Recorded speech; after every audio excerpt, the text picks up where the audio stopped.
Throughout time, music, poetry, and art have affected change in the minds and hearts of people.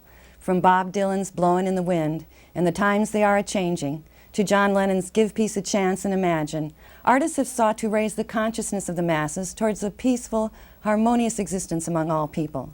Gays and lesbians have always been a strong force in the arts. Today, more are rising to the forefront to promote greater visibility and acceptance through their art. I'm your host, Eileen Karn, and on this edition of Forward and Out, I'm proud to introduce to you one of Westchester's own, poet and musician Marty LeWinter. He's joined now by Julie Edmonds in a performance of his song, The Other Disease.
The same for everyone. When you hate people because they are gay, you could be hating your son.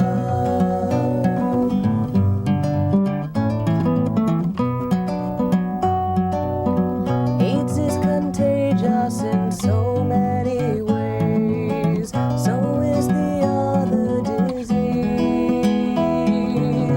Hate can be passed on from parent to child. Young people catch it with ease. Fight for the victim of gay bashing goons. Protest the evil they do. 'Cause after the fascists are done beating me, they just might come after you. To live and let live. Love's not the same for everyone. When you hate people because they are gay, you could be hating your son.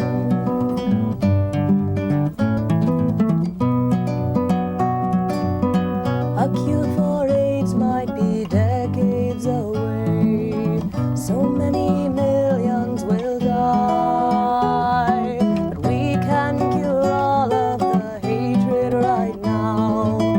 We'll find a way if we try. You must respect other people's rights, even those with whom you disagree. It's as American as apple pie to fight for someone else's liberty. When will the world learn to live and let live? Love's not the same for everyone. When you hate people because they are gay, you could be hating your son. When will the world learn to live and let live? Love's not the same for everyone. When you hate people because they are gay, you could be hating your son. You could be hating your son.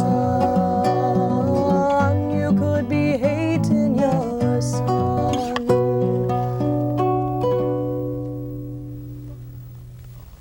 Marty, that was beautiful. Thanks. Very provoking. Thanks very much. How did you come to write it?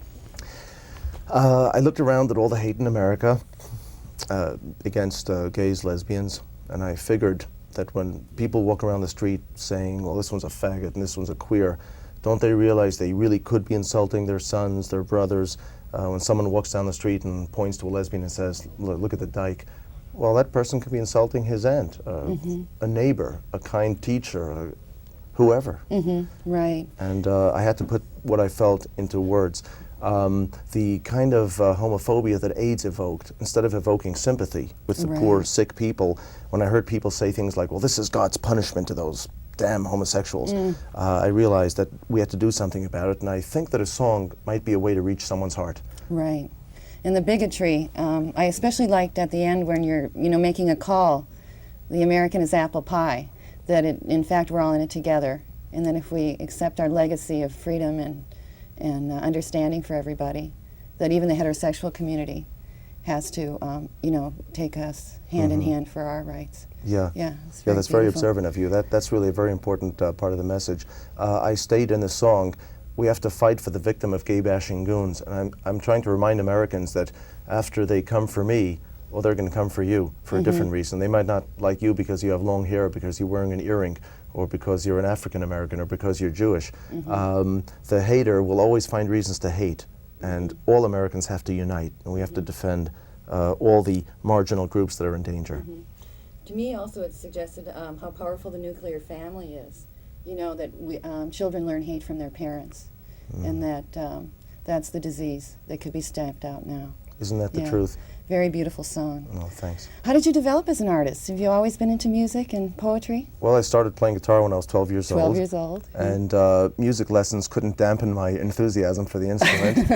And then I listened to, as you mentioned in your very fine intro, I was influenced very much by people like Bob Dylan, people like John Lennon, and I started to realize that the guitar really is an instrument, not just of art, but it is an instrument that can help me carry a message across.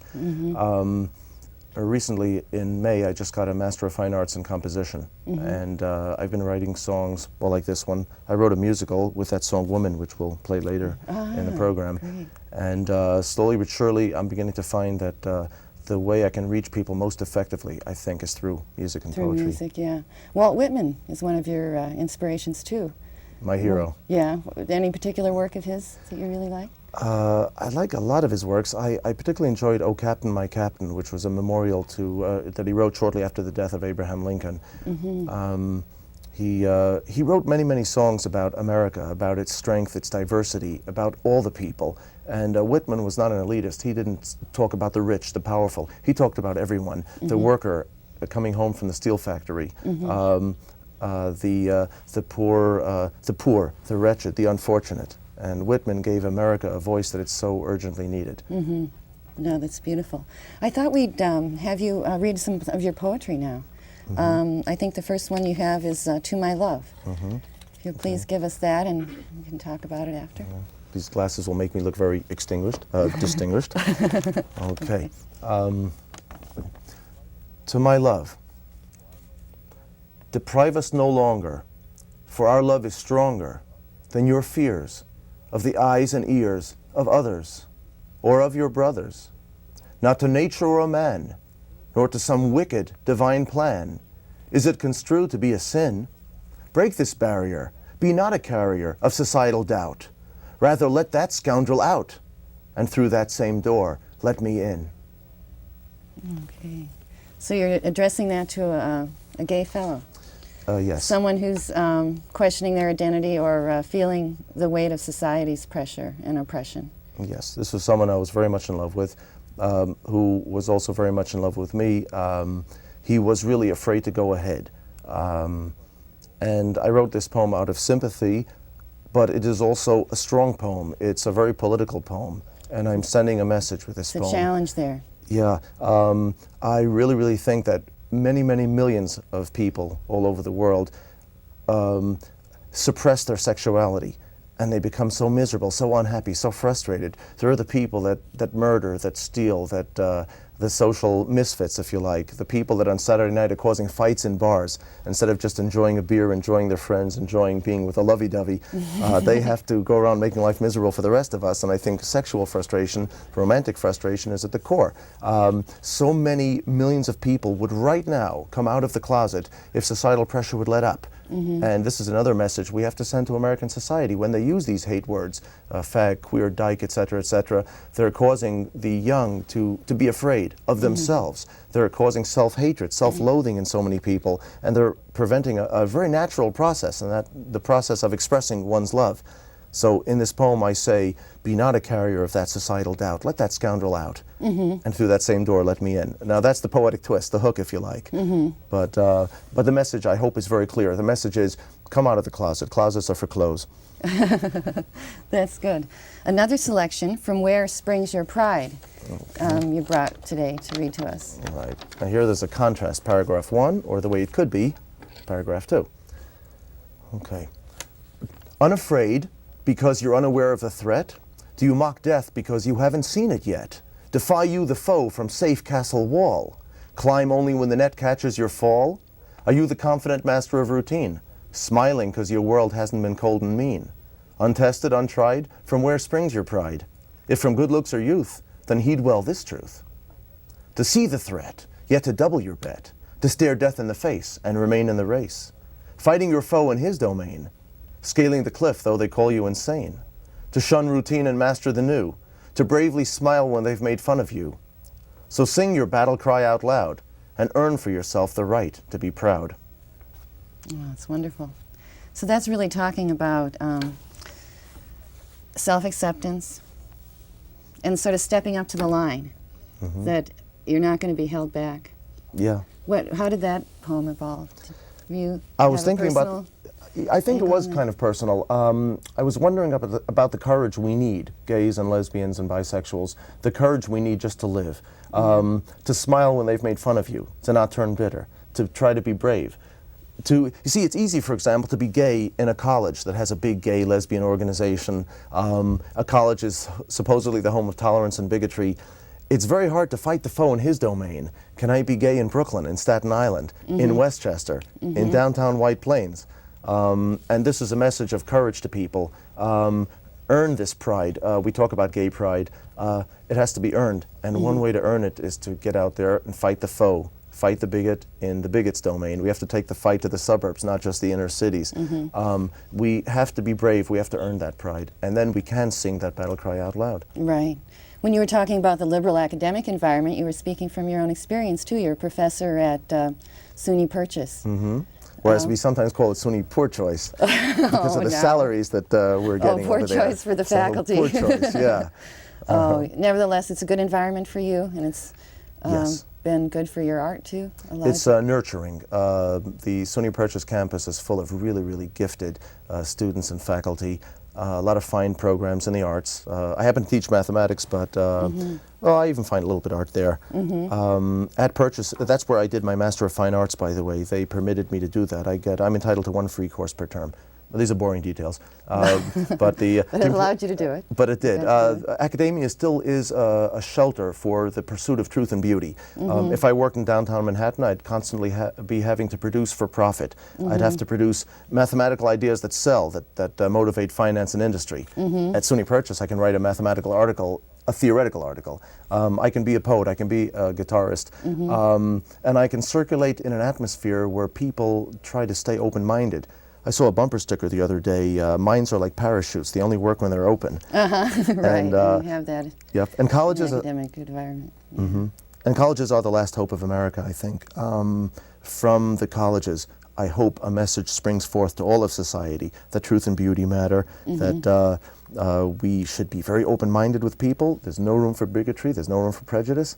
Just like the research scientist who goes into the lab has to be careful that her data is correct. So we have to be careful when we walk in society that we evaluate people correctly, that we don't give in to these prejudices, that we approach everybody with an open mind. A Latino, an African American, a gay, a lesbian, a Jew. We have to look at these people and without preconceived notions, without the hate-filled stereotypes that are drilled into our heads all the time. Right, yeah.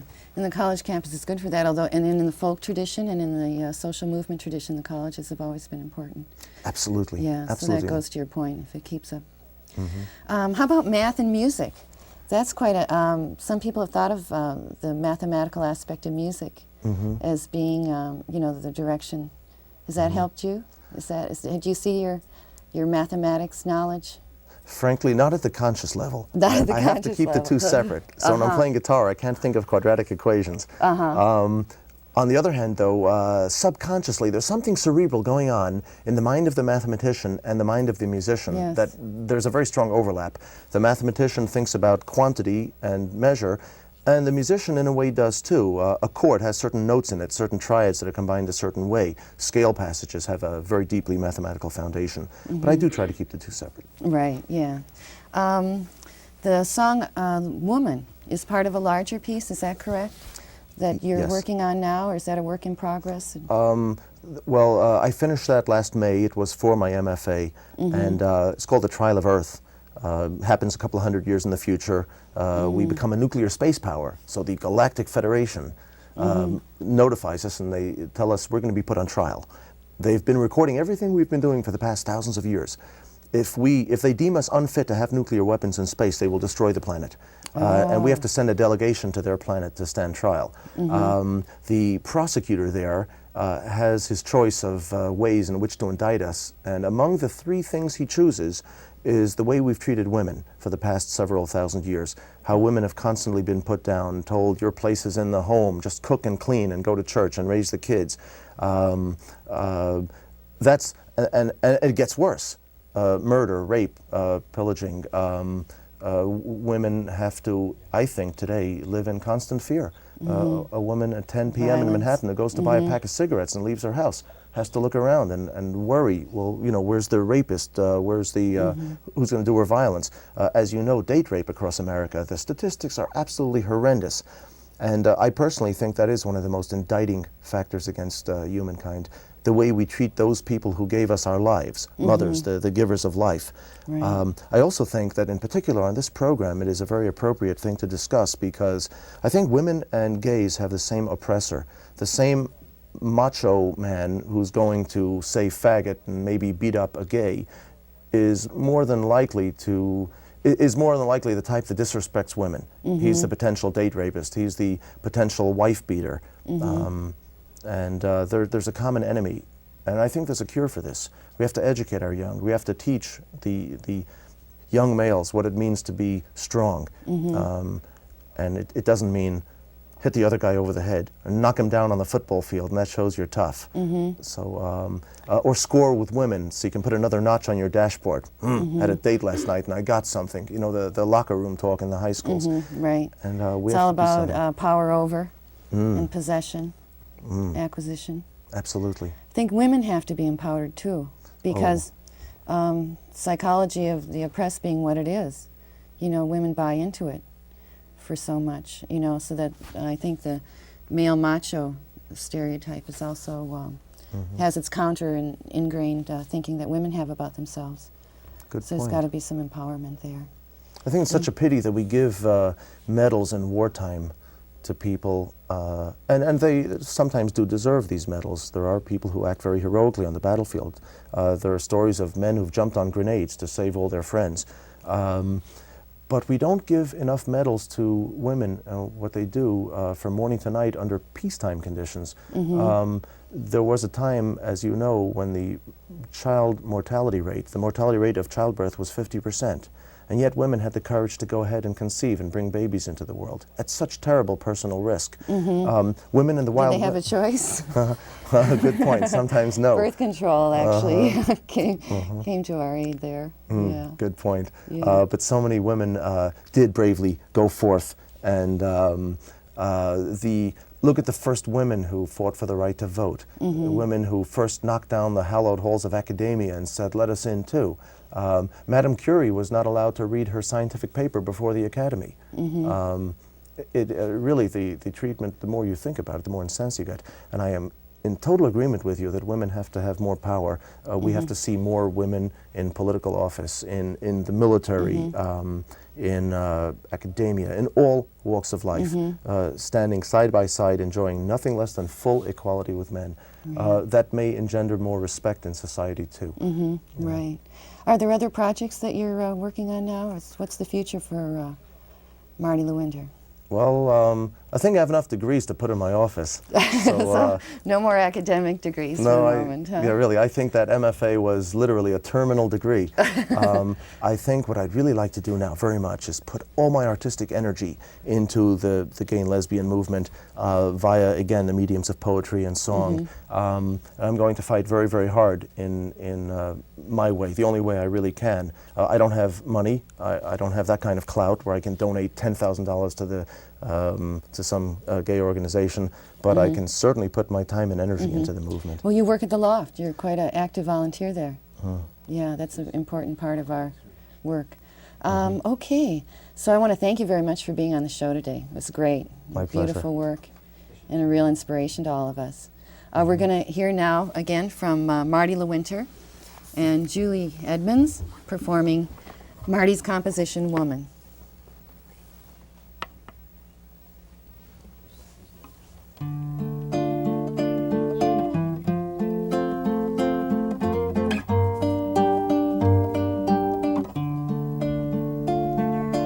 Please don't kill my boy. Do what you want with me, but spare my only joy. You once knew a mother's love. How can you kill this child, this precious gift from God above? Woman, you have no voice. Breed soldiers for men's wars, who rape and kill, you have no choice.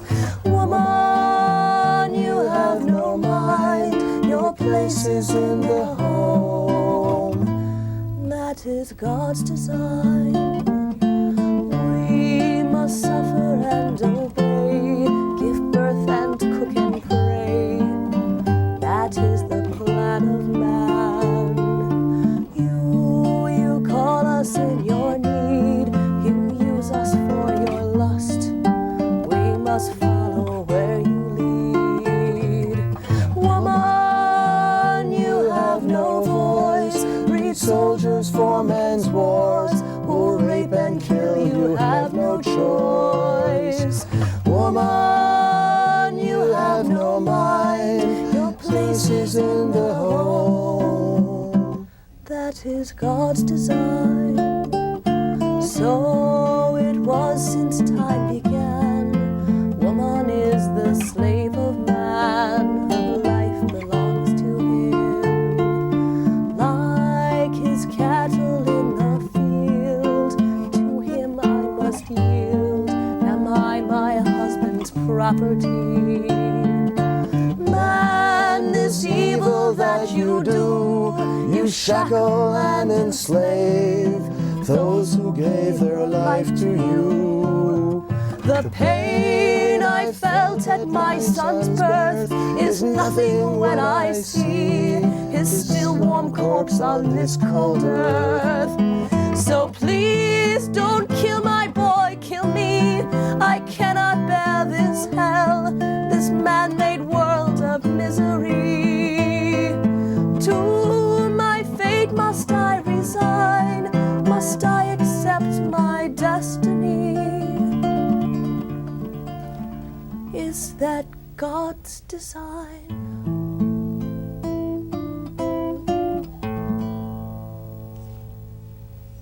Thanks for watching Forward and Out.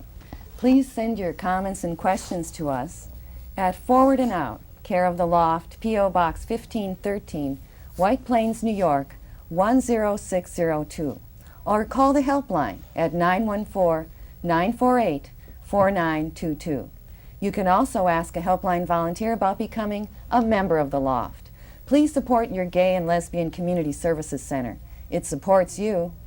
Stay tuned for the Loft's Community Bulletin Board directly following the closing credits of this show. Thanks. Until next time, be proud.